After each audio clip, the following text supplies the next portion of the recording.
Por que a esquerda destrói a liberdade de expressão? No famoso livro de Friedrich Hayek de 1944, O Caminho da Servidão, ele alertou que as classes políticas e intelectuais das democracias da época estavam adotando algumas das mesmas ideias que inspiraram a Alemanha de Hitler, a Itália de Mussolini e a Rússia de Stalin. Ou seja, planejamento governamental centralizado, hiperregulamentação da indústria, estatismo assistencialista e coletivismo em geral.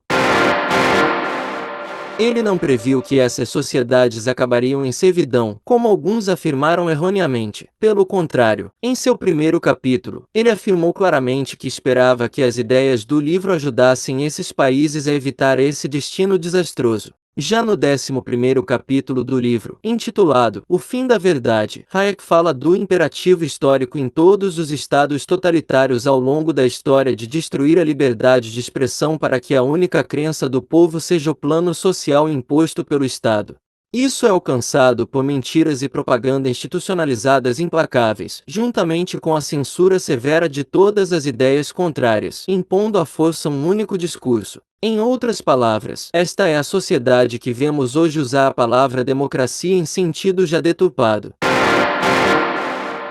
O socialismo, disse Hayek, sempre tratou de substituir os planos que todos os cidadãos fazem para si mesmos pelos planos que os políticos iluminados fazem para todos. A importância da propaganda em países totalitários, diz Hayek, é que se todas as fontes de informação atuais estão efetivamente sob um único controle, não é mais uma questão de meramente persuadir as pessoas disso ou daquilo. O propagandista tem o poder para moldar as mentes em qualquer direção que ele escolher.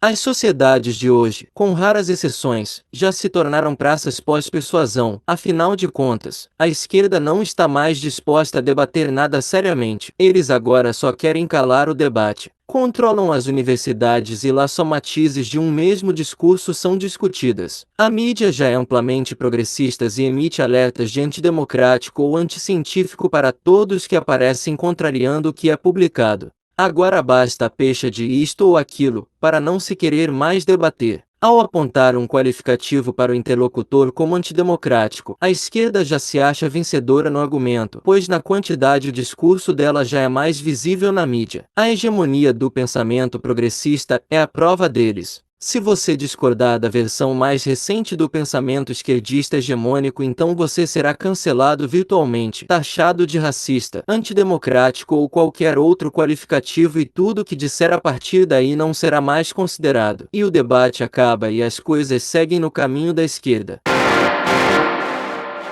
Hayek diz, as consequências morais da propaganda totalitária são ainda mais profundas. Minam um dos fundamentos de toda a moral, o sentido e o respeito pela verdade.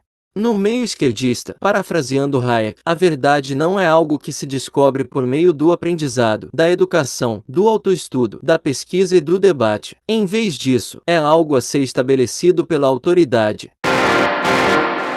Lembre-se, para a esquerda, os fins sempre justificam os meios, e em todos os lugares.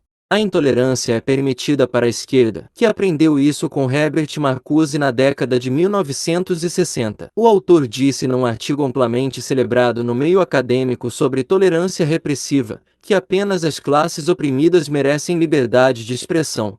Isso mostra como tudo que passamos hoje é fruto do que aprenderam nossos avós, pais e nós mesmos, dos anos 60 para cá. São estas pessoas que comandam os países hoje. Aprenderam totalitarismo disfarçado de bom mocismo, e isso marcha pelas instituições há várias gerações. E este entendimento é que cala a boca dos que discordam dos meios e fins do progressismo. Mas por que calar?